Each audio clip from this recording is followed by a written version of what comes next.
Hi everyone, আসসালামু আলাইকুম। Nipa Akter blogs থেকে সবাইকে ওয়েলকাম জানাচ্ছি আরেকটি নতুন ভিডিওতে।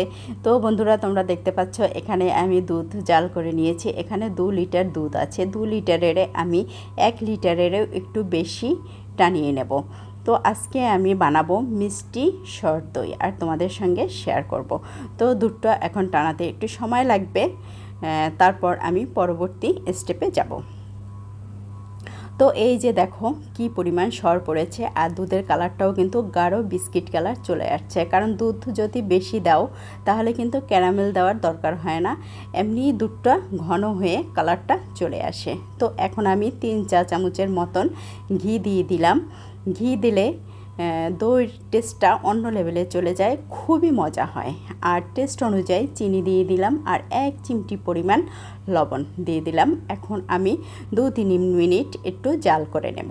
তারপর এটা কুসুম কুসুম গরম অবস্থায় আমি অন্য ধাপে যাব আর তোমাদের সঙ্গে সেটাও দেখাবো। তো কুসুম কুসুম গরম অবস্থায় এখন আছে, আর আমি এখন মিষ্টি দই, কাপ যে দই সেটা আমি দিয়ে দিলাম।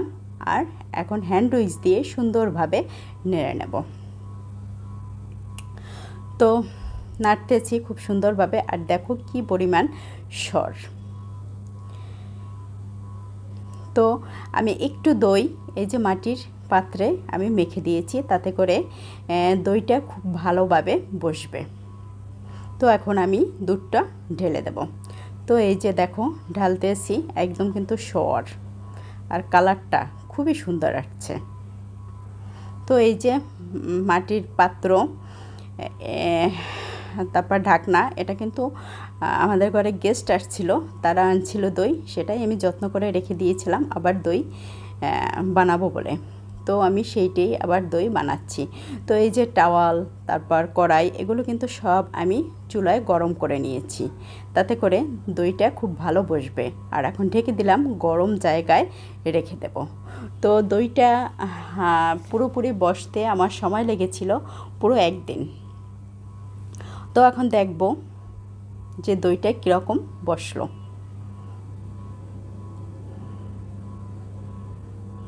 তো দেখা যাক কীরকম বসছে। এখন তো প্রচণ্ড গরম, এই সময় কিন্তু একটু ঠান্ডা ঠান্ডা মিষ্টি দই ফ্রিজ থেকে বের করে খেতে বেশ ভালোই লাগে।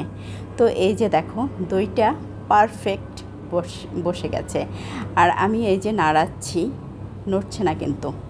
আর তোমাদেরকে আরেকটু ভালো করে দেখাই, এই যে দেখো আমি পুরো কাত করে ফেললাম।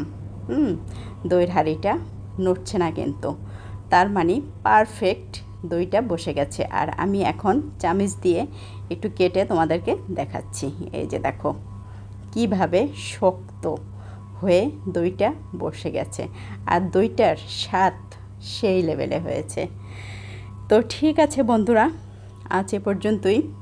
লাইক, কমেন্ট, শেয়ার করে দিও, ফলো করে দিও, বেশি বেশি করে ভিডিও দেখো, আর এরকম মিষ্টি দই এরকম গরমে বানিয়ে খেও। তো ঠিক আছে, আল্লাহ হাফেজ।